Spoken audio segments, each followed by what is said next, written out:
হয়তো এটাই আমার জীবনের অপ্রিয় এক সত্য, যেখানে আমার সমবয়সী মানুষগুলো তাদের এক একটা শখ পূরণ করছে, নতুন নতুন স্বপ্ন বুনেছে আর রঙিন দিন অতিবাহিত করছে। ঠিক সেই বয়সী ভাগ্য আমার হাতে ধরিয়ে দিয়েছে একরাশ বিষণ্ণতার এক বুক হাহাকার। শখ মেটানোর এই রঙিন বসন্তে আমি আজ জীবন যুদ্ধে এক ক্লান্ত সৈনিক। মাঝে মাঝে ভাবি, দোষটা কার ছিল, সময়ের নাকি ভাগ্যের? যে বয়সে হাসি খুশি থাকার কথা, চারপাশটা ঘুরে দেখার কথা, সেই বয়সে শিখতে হলো কিভাবে চোখের জল লুকিয়ে হাসি মুখে সবার সামনে অভিনয় করতে হয়। শখগুলো আজ ডায়েরির পাতায় বন্দি, আর বাস্তবতার কঠিন শিকলে হাত পা বাঁধা। মানুষ বলে কষ্ট নাকি মানুষকে শক্ত করে, কিন্তু কেউ কি জানে এই শক্ত হওয়ার আড়ালে কতটা নরম স্বপ্ন তিলে তিলে মারা যায়? অভাব হোক কিংবা পরিচিতি, স্বপ্ন ভঙ্গের বেদনাটা বড্ড বেশি ভারী। শখের মৃত্যু যখন অল্প বয়সী হয়, তখন বেঁচে থাকার বাকি দিনগুলো শুধু একটা দীর্ঘশ্বাস হয়ে রয়ে যায়। তবুও নিজের সাথে নিজের লড়াইটা চালিয়ে যাচ্ছি। হয়তো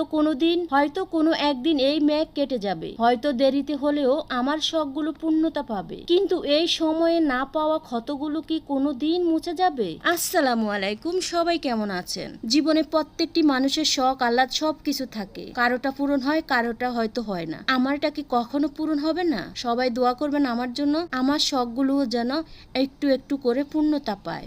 ধন্যবাদ সবাইকে।